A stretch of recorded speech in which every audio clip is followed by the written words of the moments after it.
So this channel, in this video we're going to be taking Cambridge Igcse October-November 2023 paper 11.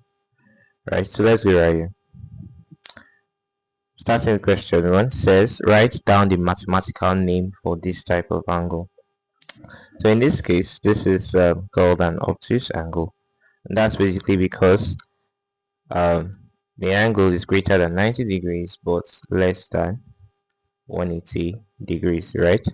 And then you should know that angles on a straight line sum up to what, 180 degrees, right? And see, this is not equal to that, it's a section of it, right? So this is an obtuse angle. Next question says, write down the value of 8 in the number 58317. Right, so in order to solve this, this is also known as the place value of the number, starting from the smallest, the unit, the tens, the hundreds, the thousands, and then tens of thousands. So you're asked for the value of 8. So in this case, you could either write 8,000, right? You could say 8,000 or 1,000, right? The place value of 8 there is thousands. That's the answer. So the next question says, complete the statements. When x is equal to dash, x plus 3 is equal to 8. And this is a simple linear equation.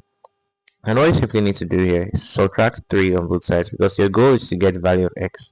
If you have x plus 3 equals 8, what's simply going to have is x plus 3 minus 3 is equal to 8 minus 3, which is x equals to 8 minus 3, which is 5. And that's the value.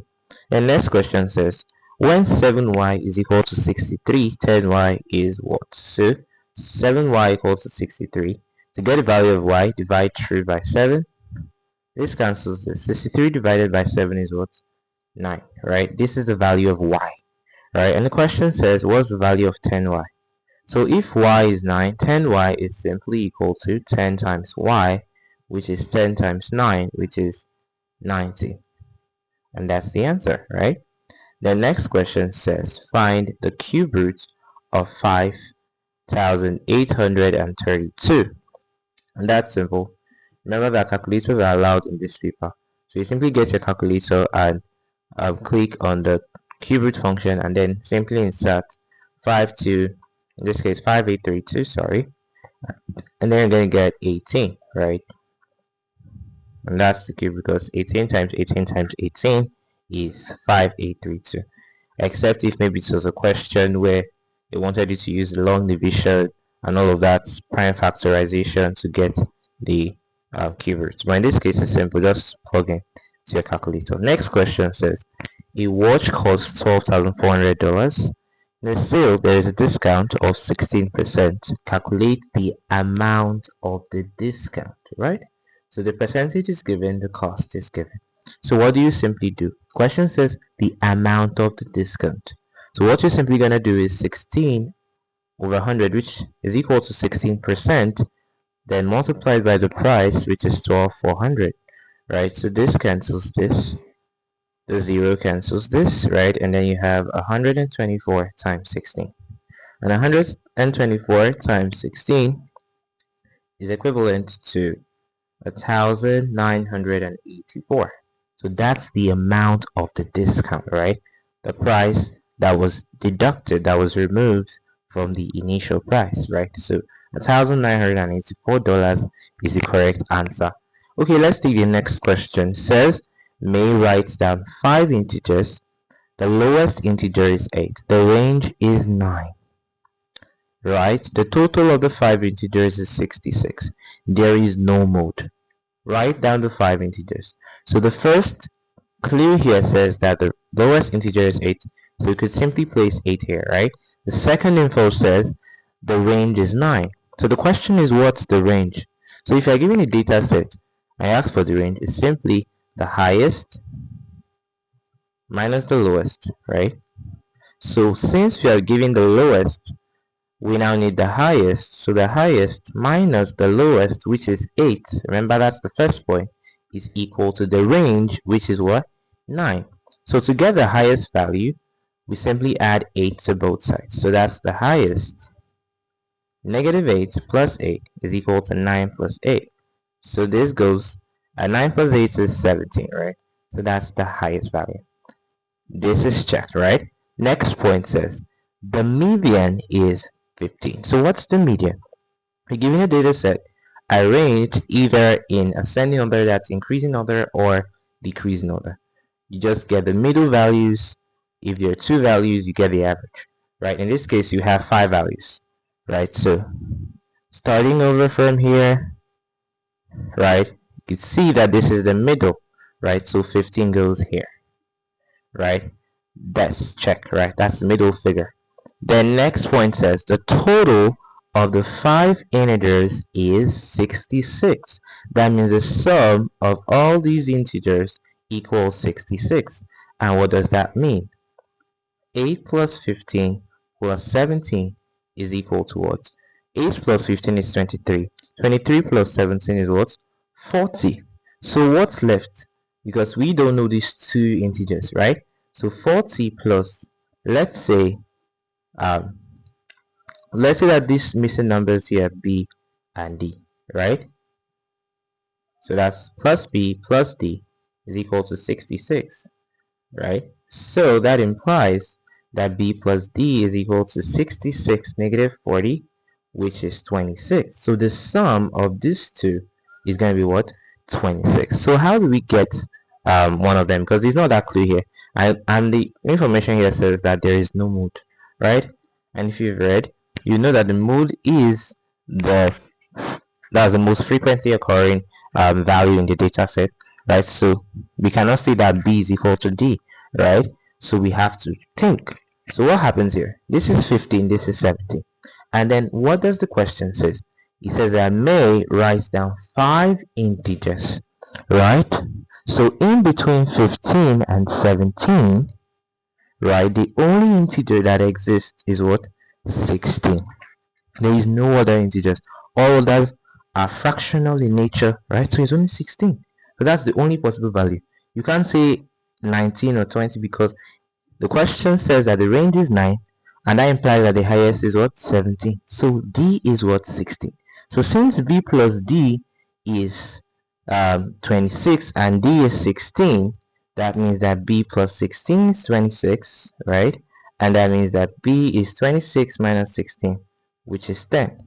So what we have 8, 10, 15, 16, 17. Those are the 5 integers, right? Next question. Huan writes down 4 numbers. The mean of these 4 numbers is 17. He writes down the 5th number. The mean of these 5 numbers is 20. Find the 5th number, right? So you have to understand how to get the mean of a data set, right? So in order to get the mean of a data set, it's simple. Get the values, right? And then divide by the total number of values, right? So it says he writes down 4 numbers. So when solving this, you could simply say, letting the 4 numbers be A, B, C, D. So to get the mean of these 4 numbers, what we have is A plus B plus C plus D, because we don't know these numbers, divided by 4. And it says that the mean of these 4 numbers is 17, right?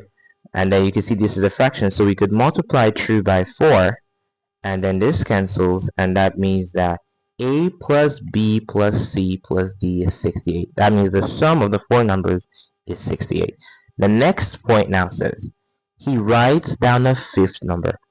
The mean of these 5 numbers is 20. So we could now include a 5th number, let's call it E, right? So A plus B plus C plus D plus E all over 5 is equal to, and said that the mean is what? 20, right? So we could then multiply through by 5, and then we have that A plus B plus C plus D plus E is equal to 20 times 5, which is 100. So A plus B plus C plus D plus E is equal to 100. But there's an info here. A plus B plus C plus D is equal to what? 68. So we could replace this with 68 because we've already gotten that A plus B plus C plus D is 68. So that implies that 68 plus E is equal to 100, And then in order to get E, which is the fifth number, we then subtract 68. That's 68 plus E, negative 68, is equal to 100, negative 68, which is equal to 32, right? And that's the fifth number. That's the fifth number. Right? Quite easy. 7th question says, Arjun lives in Delhi and Haru lives in Tokyo. They play a computer game online at the same time. They start at 14:45 Tokyo local time. The game lasts for 3 hours, 30 minutes, 50 minutes, sorry. The local time in Delhi is 3 hours, 30 minutes behind the local time in Tokyo. Find the local time in Delhi when the game finishes. So we have to be careful here. What does this say? The local time in Delhi is 3 hours 30 minutes behind the local time. So we have to first of all get the time in Delhi as of that time, right? So what we simply do is the time in Tokyo is 14:45, right? So 14:45 minus 3:30, right? That's 3 hours 30 minutes because it's behind the local time in Tokyo. So we now want to get the local time in Delhi, right? So if we subtract this, 5 minus 0 is 5, right? This is the hour, and then this is the minute, right? So 45 minus 30, that's 15, right? Then 14 minus 3 is 11. So this gives us the time in Delhi when it was 14:45 at Tokyo. Then what happens? They started the game, and the game lasted for what? 3 hours 50 minutes. So what we simply do is add 3 hours 50 minutes to this time, because it says the local time in Delhi when the game finishes, right? So we add, so that's 11:15 plus the 3 hours 50 minutes after the game. So 5 plus 0, 5. 1 plus 5, that's 6. This is 14, right? Then this is hours, this is the minutes. But we have to be very careful here again, because this is 65. And according to the normal conversions, you should know that 60 minutes is equal to what? 1 hour. So since we could still derive an hour from this, we could then write this as 60 minutes plus 5 minutes, right? And then since 60 minutes is 1 hour, we take 1 hour to the hour side. So we then add 1 hour here, and we're just left with 5. So adding 1 hour, 1 plus 11 is 12. 12 plus 3 is what? 15. So that's 15 hours, 5 minutes. So we could simply say that the time was 15:05, or we could say 3:05, right? That's 3:05 p.m., 15:05 p.m. This is the 24-hour standard, or we could say 3:05 p.m. Same thing, right? So that was the time. Any of these two will be accepted because that's it. Just like the fact that 2 o'clock is, you could say 2:05, or you could say 14:05. Still same, right? So that's it. Next question says, diagram shows an isosceles triangle, not a scale. Find the value of x. So what happens here? You can see it's already indicated with these two lines over here. And when you have this, it shows that the two base angles are equal, right? So if here is 41 degrees, here is also 41 degrees, right? So our goal is to get the value of x. And then how do we get the value of x? This is a triangle, right? That's what the question says. It's isosceles, meaning that two sides are equal, right? Two base angles are equal, right? So, and then the fact that in a triangle, the sum of angles in a triangle sum up to 180. So what we have is x, which is here, plus 41 is equal to 180. So x plus 41 plus 41 is 82, equal to 180. So x plus 82 negative 82 is equal to 180 negative 82. So this goes, and then that's x equals to 180 minus 82 is 98. That means x is 98 degrees. Alright, just 98. Okay, sorry. Next question says, The stem and leaf diagram shows the time in minutes it takes each of 15 people to complete the race. And then you're asked to use this diagram to answer the questions that follow, right? First question says find the mode. And what's the mode? The most frequently occurring term in a data set, right? So study this. This is the stem part, and then this is the leaf. And you've been given the key, right? Which implies we have 1 and then 6, 60 minutes. So if you look over here, this is 2. This is, if we have this is 2, this is 7. So this is 27, this is 27 again, this is 27 again. That occurred 3 times. This is 16, this is 60, occurred twice. This is 31, right? This 31, 31, occurred twice. So since 27 has more frequency, that's the mode. So you simply write over here 27, right? Next question says the range.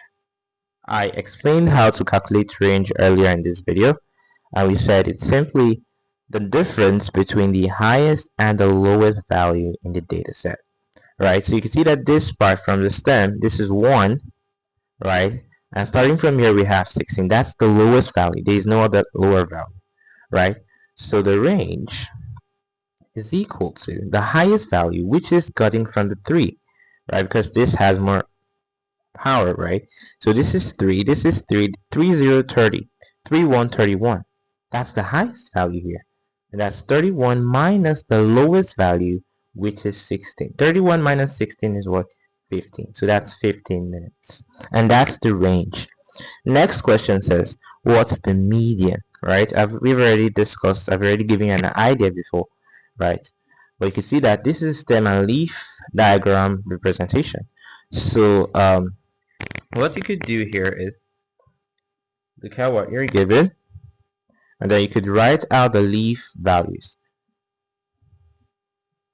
This is 6, this is 6, this is 7, right? I'm following this 1, 3, 3, 4, 5, 6, 7, 7, 7, 0, 1, 1. Are you getting it? So because that corresponds to these values, because starting from here going, the values keep increasing. So there's an order here, right? So we can now start taking out values because we need the middle variable. So this, this, this, this, this, this, this, this, this, this, and then we're just left with 5. So which row let's say 5? That's this row. Sorry, you can see this one with 5 here. So that's the 2 and a 5. That's where it matches to. So this 2 and 5, remember the key is equivalent to 25 minutes. So that implies that the median is 25 minutes, right? 25. Okay, next question. Question 10 says, AB and CD are parallel lines. Find the value of x. Alright, this is easy. So looking at what you have, you should then note the properties of parallel lines, right? It's the fact that you could see an alternating angle over here, right? An alternating angle over here. So if here is 52, since alternate angles are equal, here is also 52, right? So there are 2 ways to get the value of x. And one is the fact that the theorem that says that the sum of interior angles, adjacent interior angles, right, is equal to what? The exterior angle. In this case, 135 degrees. So that implies that 52 plus x is equal to 135 degrees. That means that x is equal to 135 minus 52, which is equivalent to 83 degrees. Or using the fact that angles in a straight line equals 180, we could get this side, right? And how do we get this side? Since the sum equals 180, we then get 180 minus 135, which is what? 45. And that means that this angle here is 45. And then you have 52, you have 45, you have x. So what does this say? Remember that the sum of angles in a triangle sum up to 180. So we can say that x plus 52 plus 45 equals what? 180 degrees. And that's x plus 97 equal to 180 degrees. And then if we subtract 97 on both sides of the equation, what we have is still 83. And that's the answer. So applying theorem of sum of interior equals exterior, or right, sum of angles in a triangle equals 180 degrees, right?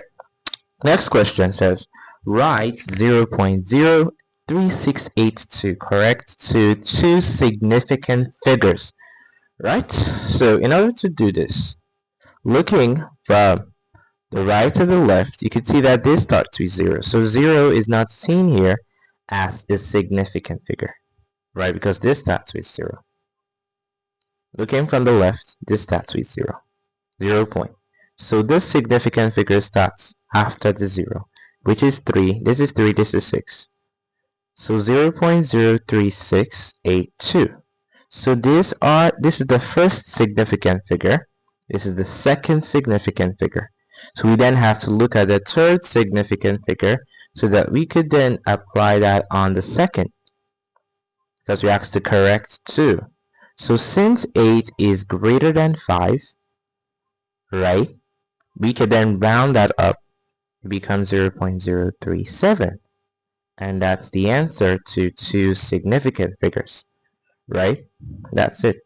0 isn't counted as a significant figure when you are looking at it from the left, right, and it starts it up. If it's in the case of maybe 320, you wouldn't say 0 is insignificant, because from the left, we're not starting with 0, right? 0 comes at the end. You get. Okay. Next question says, a table shows some information about Ami's shopping. Orange and bananas, and then we asked to fill in the table. So the cost per kilogram of orange is $2.35, and the number of kilograms that Amir buys is 3.2. So the cost, right? So if 1 kilogram costs $2.35, he bought 3.2. So to get the cost of the oranges, it will be equal to 2.35 multiplied by 3.2. So get your calculator and do that. 2.35 multiplied by 3.2, and that's equal to 7.52. Right? We've solved that right now. And then next point says that the total is $13.54. So to get what's here, we subtract, right? So that we get the cost of the bananas, right? So we then subtract, so that will be equal to 13.54 minus 7.52. 13.54 minus 7.52, and that's going to be equal to 6.02. So that's simply what's here. And then if you check, you see that the sum of this totals to $13.54. And then what's left is this space over here. So what's here? The cost per kilogram of bananas is unknown for now, right? And we're given the number of kilograms she buys. And we've known, or we've seen, that the cost is simply the product of the cost per kilogram and the number of kilograms bought, right? So that's going to be, let's say that the cost of bananas is X. Let's call it X. So that's going to be 2.8 times X is equal to the price, the cost, which is 6.02. So to get the value of X, which is the cost per kilogram of banana, dividing through by 2.8, this cancels.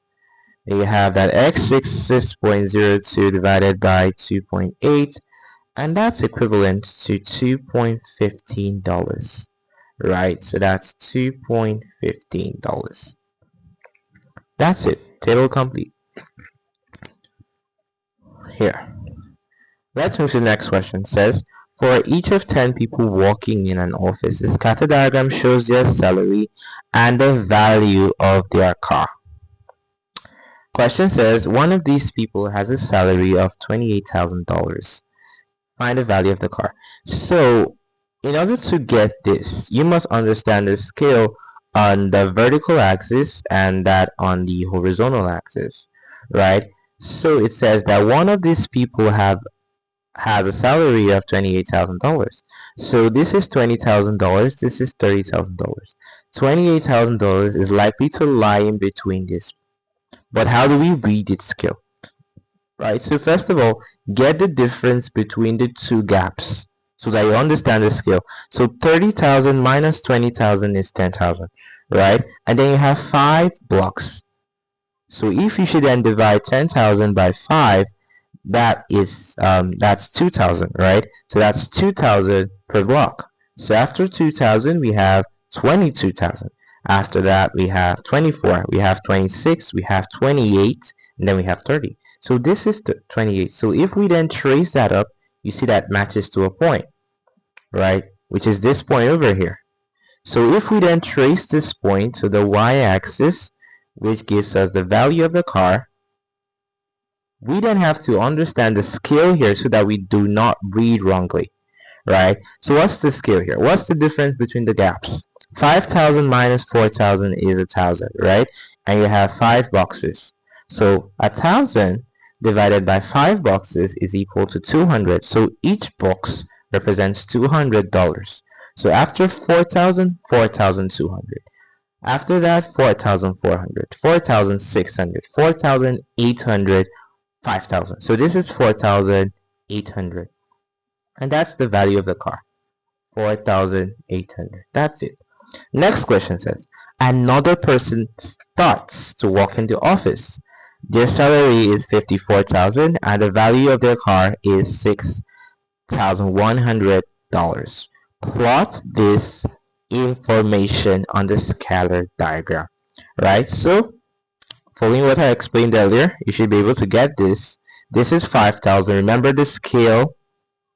Don't mix the scale on the x-axis with that on the y-axis. Remember the scale here is 2,000 per block. So after 5,000 you have 52,000, then 54,000, and then you trace it, right? Because we just want to plot the point. It says that their salary is 54,000 and the value of the car is 61. So how do we read 61 on this graph? Over here, watch closely. This is 600. Remember that over here on the y-axis, each block is $200. So after 600, we have 6,200. So to get 6,100, that lies in between 6,000 and 6,200. So we simply trace this. That's in between 6,000 and 6,200. And then we trace it to this. Let's trace this up, right? Let's trace this up till they meet, and they're gonna meet in between, and that's the coordinate we could cross, right? Let me clean that and make it clear. So we then cross this, right? And that's the point, 600, and then that's the point. Okay, we've plotted that. So that's this question is checked. The next question says, what type of correlation is shown in the scatter diagram? That's not difficult. If you look at this, you would see that the values of the salaries increases as the value of their cars increase. So that's a positive relationship. Increase, as this is increasing, this is increasing. That's a positive correlation. So that's the type, right? It's not a zero correlation because this is straight, right? Values are clustered around each other, and then there's a positivity. There's a general increase in the salaries as in the values of their cars as salaries increases, right? Next question says, factorize completely 42mk minus 35m, right? So study what you're giving carefully. Study what you're given carefully. You can see there's an M here, there's an M here. There's a K here, but there is no K here. And then you can see the numbers involved, 42 and 35. So 42, 35, if you should list out the factors, you'd see that 7 is a factor of these two numbers, right? So we could factor out 7, M, because M is common to both, and 7 is a factor of 42 and 35, right?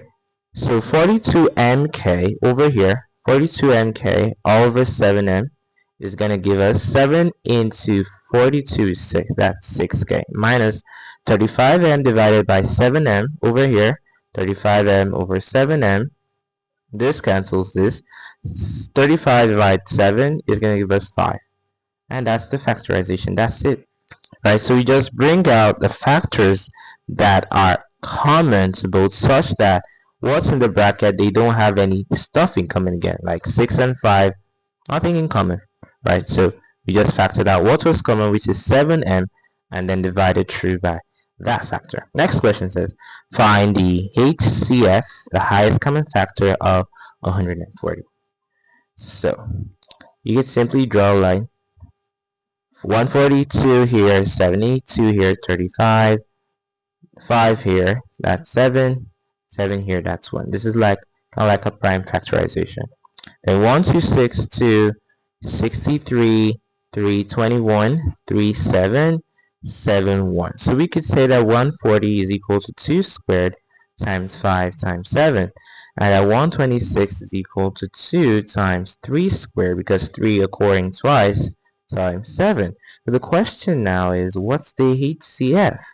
What's the highest common factor? Right? So you can see that there's a 2 here, there's a 2 here. There's a 3 here, there is no 3 here. There's a 5 here, there is no 5 here. There's a 7 here, there's a 7 here. So the common factor between 2 squared and 2 is simply 2. Right, because 2 squared can divide 2, right? That's 2 squared divided by 2. There's a possibility, that's 2. So 2 is a factor. 7 is also a common factor, right? 5 and 3 are not common, right? That's 2 times 7, which is 14. That's what's common between the two, because we could actually write this as 2 times 2 is 2 squared over here. 2 times 2 times 5 times 7. And that was the only place there was a common ground, right? 2, 2. We didn't have 2 squared over here. So the minimal here is 2. And 2 times 7 is 14, right? Okay, next question says, simplify n to the 5 times n. And when you're given a variable and then you don't see any power, it's important to note that that variable actually has a power, right? Just like if we have a, it's same as a to the power 1, right? So n to the power 5 times n is same as n to the power 5 times n to the power 1. And that's why it's important you know the law of indices, right? That says that if we have, let's say, x to the power a times x to the power b, right, then it's equal to x to the power a plus b, right? So in this case, there's a multiplication.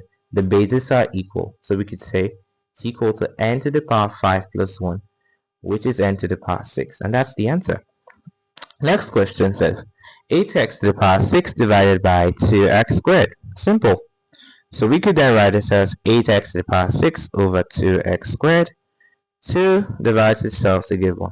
Okay? Right? So then 8 divided by 4 is 8 divided by 2 is 4, right? Then we have x to the 6 divided by x squared.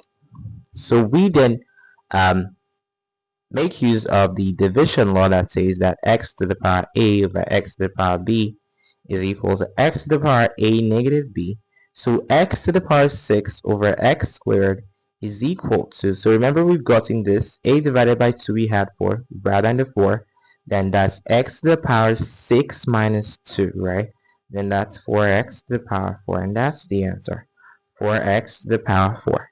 Next question says, the circumference of a circle is 59 cm. Calculate the radius of the circle, right? And that's easy. The circumference of a circle is calculated using this formula or this formula. And these two formulas are the same, because remember that for a circle, with radius r, then radius, you know that 2 times the radius is equal to the diameter. So pi d is correct. So that's pi times 2 times the radius, right? Which is still 2 pi r. So since we're given that the circumference is 59 cm, right? So we then substitute the formula. That means that 2 pi r is equal to 59. And the question says calculate the radius of the circle. So what we're looking for is r. So we could simply divide through by 2 pi, right? Because our goal is r. So r is equal to 59 over 2 pi, and that's 59 over 2 times pi, right? So get your calculators. 59 divided by 2 times pi, and that's equal to 9.3901, right? And that's fine. And that's the radius of the circle. Very simple. Next question says, by writing each number in the calculations correct to one significant figure, find an estimate for the value of 36.9 plus 24.2 all over 3.8 negative 1.2, right? So to one significant figure. So looking at what we have, in the first case we have 36.9. What's the first significant figure? That's 3, right? So to one significant figure, this is the second significant figure. So we're going to round to the first significant figure. And then since 6 is greater than 5, what we have is 40, right? Plus, this is 24.2. 2 is the first significant figure.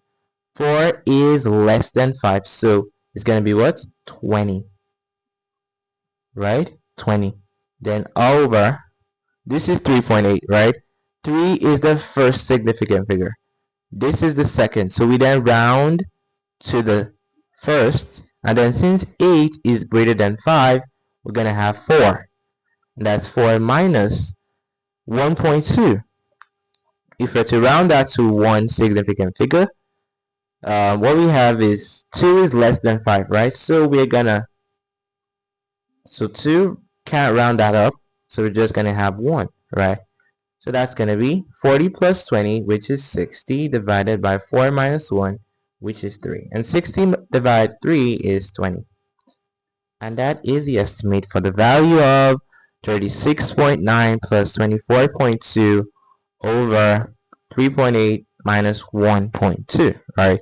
Not difficult. Looking at what we have, this is the first significant figure, and then this rounds to 40, right? Because we can't have any other number. 24.2 is 4 that rounds to this. Since 4 is not up to 5, we're not going to round anything, and then we're going to put down a 0, right? So that's it. Next question says, Indira invests 6,000 at a rate of R% per year. Simple interest. At the end of 4 years, the value right, of her investment is 6,840, and it says find the value of R. So the first question is, what's the simple interest formula? Simply says that the interest is equal to the principal times the rate times the time over 100. And it says that she invested $6,000. And then the value of her investment, which is equal to the amount, is $6,840. So it's important to know the formula that says that the amount is equal to principal plus the interest. So total investment at the end of 4 years, $6,840, is equal to 6,000 which she invested plus the interest. So subtracting 6,000 from both sides, we then have that 840 is equal to the interest, right? So we then substitute it in this formula. And what is the question says? Find the value of R. So what does that mean? 840 is equal to the principal, which is 6,000, multiplied by the rate, which is R, times T for 4 years, right, all over 100. So this 0 goes to this 0 goes to this, and then we have that 840 is equal to 60R 60 times r times 4, which is equivalent to 60 times 4 is 240, and that's 240r, right? So over here, let me shorten that. We have that 840 is equal to 240r. So to get the value of r, we divide through by 240, and 840 divided by 240 is equivalent to 3.5. So that implies that r is 3.5, and that tells us that the rate is actually 3.5%, right? Because rate is a percentage. Okay, next question. Question 20 says, you're given a trapezium, right? And it's important if you're writing the exam that you know how to calculate the area of a trapezium. It's very easy. What do you need to do here? Half times the altitude plus the base multiplied by the height of the trapezium, right? So in this case, the altitude is this length, which is 8. So that's half into 8 plus, this is 14, which is the base, right? The base. So that's plus 14, and then multiplied by the height, which is the distance between the parallel lines, right? And that's 6, right? So that's equal to half multiplied by 8 plus 14, which is 22, times 6. 2 into itself, 1. So into 6, that's 3. 22 times 3 is 66. And that's 66 cm squared. And that's the answer. Next question says, write these numbers in standard form. 45,000, right? So this is a number. And one thing you should know about standard form is that, first of all, it's always in the form a times 10 to the power n, and the fact that a should lie between 1 and 10, right? So it's not going to be greater than that, right? Less than 10. So what happens here? In this case, you have 45,000. So simply put here, unit, tens, hundred, thousand, tens of thousands, right? So that's 10,000. So we can simply say, this is 4.5. So we can simply say 4.5 times 10,000. And 10,000 is equivalent to 10 to the power 4. Right, so we could say 4.5 times 10 to the power 4, because 10 times 10 times 10 times 10 is at 10,000. Let's now go to this question. So in this case, it's a decimal like problem. And when you're given a term such that you have a 0 and then mixture of decimals, what do you do? Remember that a is in between 1 and 10. So what we're going to have is 6.3 times 10 to the power negative, because this is a fractional stuff here. So how many zeros can you count? That's a simple trick. 1, 2, 3 times 10 to the power negative 3. And that's it in standard form. Okay, let's answer this question. It says 8.2 times 10 to the power negative 1 times 150k. So what's that going to be? 8.2 times 10 to the power negative 1 times, this is 150k. Unit, tens, hundreds, thousands, tens of thousands, hundreds of thousands. So this is simply 1.5 times 100,000. And even when it's being called out, 150,000, right? And 100,000 is equivalent to what? 10 to the power 5. So we could say 8.2 times 10 to the power negative 1 times 1.5 times 10 to the power 5, right? And then using the multiplication law of indices, 10 to the power negative 1 times 10 to the power 5, that would be 8.2 times 1.5 times 10 to the power negative 1 plus 5, because we are now applying the multiplication law. And then 8.2 times 1.5 is 12.3. That's 12.3 multiplied by 10 to the power negative 1 plus 5 is 4. But that does not obey the rule. It has to be greater than 1, less than 10, right? But what we're getting is 12. So we have to split this 12.3 to become 1.23, right? Times 10, because it has to be less than 10. 1.23 times 10, which is still 12.3 because this is unit, right? This is tens. So we have the right to say 1.23 times 10, right? And then times 10 to the power 4. So this is an invisible 10 to the power 1. And then applying the law, we have 1.23 times 10 to the power 1 plus 4, which is 5. And that's the answer. 1.23 times 10 to the power 5. That's the value. Okay, let's take the next question. It says the length S meters of the ship is 287 meters. Correct to the nearest meter. Complete this statement about the value of S. So what you simply do here is that this is a number. This is 287, right?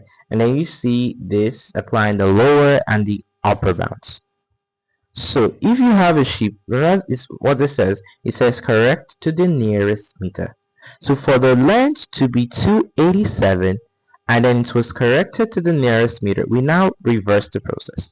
So it's most likely to be 286.5, right? The value has to be greater than 286.5, right? Because if you have 286.5, it's going to round up to 287. Do you get that? 287. So that's 286.5, and then we look at it in another way, right? And it's the fact that we have 287.5. And what's that? And you can see that over here we have the less than sign, right? Because for it to be 287, it has to be less than 287.5. So that's 287.4, for example, will still round up to 287. Do you get? So we are now, this is simply applying possible outcomes that led to such approximations. So it's very simple. This is 287. What could have actually led to 287 on correcting to the nearest meter? That's a value that is greater than or equal to 286.5, because for a number to be rounded up, it has to be greater than or equal to 5, and then it has to be less than 287.5, because if we have 287.5, rounding it up makes it 288, and that's why it does have less than here. So it has to be less than 287.5, which is the upper bound, right? So that's the answer. Next question says, the table shows the number of people in a town who are left-handed and number who are right-handed. Write down the probability that a person chosen at random is left-handed. So how many people are left-handed? The probability is the number of favorable outcomes over the total number of outcomes, possible outcomes. So number of left-handed people is 8,400 divided by the total number of people in the town, which is 57,000. So this could cancel this, right? So what we have is 84 all over 570, right? 84 over 570, which we could still break down, or we could just put the answer like this. You have 84 over 570, or if you want to divide through, you'll be having 14 over 95, right? 14 over 95, because if 6 goes into this, you're gonna have 14. If 6 goes into this, you're gonna have 95. All the same. So this is correct. 84 over 570, 14 over 95, 8,400 over 57,000. That's the probability, right? Next question says change 1.2 meters squared to millimeters squared, right? This is very important. As the fact that 1 millimeter is equal to 1 over 1,000 meters. So that implies that 1.2 meters square, let me make this clearer. My eraser. Let me clear this off. Right? So what we have is 1.2 meters squared to millimeters square. So 1 millimeter is equal to 1 over 1000 meters. So that implies that 1 millimeter square is equal to 1 all over 1000 squared meters squared. Right? So what do we do here? It's the fact that 1.2 meters squared is equal to x, right? And then we already have that, because we are then converting to millimeters squared. So we already have that 1 over 1000 squared meters squared is equal to 1 millimeter squared. That's what we got over here. And our goal is to get the value of x. So we can multiply through, right? And that's going to be 1.2 times 1 is equal to x times 1 over 1000 all squared, right? And then that means that x is equal to 1.2 times 1 squared is 1, 1000 squared, that's 1000 squared, and that's 1.2 times 10 to the power 6, right? Which is same as 1.2 million, right? 1.2 million, that's 1.2 million millimeters squared. Okay, next question says the speed limit on the road is 80 kilometers per hour, right? Sophie drives at a speed of 1,200 meters per minute. Show that Sophie drives at a speed lower than that of the speed limit, right? So this is Sophie's speed in meters per minute. It's important to know that 1,000 meters is equal to 1 kilometer. So we have 1,200 meters, right? Which would be equal to 1,200 over 1,000 kilometers, sorry, and that's 1.2 kilometers, right? And then this is meters per minute. So in order to convert it to per hour, we multiply by 6, because remember that 60 minutes make 1 hour. So that's going to be 1.2 multiplied by 60, and that's going to be 72 kilometers per hour. And then we then see that since 80 kilometers per hour is greater than 72 kilometers per hour, that means that Sophie drove at a speed lower than the speed limit. Right, then the last question. It says calculate the area of a semicircle with radius 10 here. So this is a sketch, right? And then the distance from here to here is 10 here, right? And remember that the area of a circle is pi r squared. So this is half a circle. So the area of a semicircle is half pi r squared. So what's that gonna be? It's gonna be half multiplied by pi multiplied by the radius, which is 10 squared, right? And that's gonna be 100. 10 squared is 100. That's 100 pi over 2, which is gonna be 50 pi. And 50 pi is equivalent to 157.079 cm squared, and that is the area. So it's simply half the area of a circle. That gives you the area of the semicircle, right? And that's all for paper 1, paper 11 of October, November, Cambridge Igcse math. Thank you so much for watching this video. Please do well to like this video, share this video to those who are preparing for the exam, right? Thank you so much once again, and have a nice day.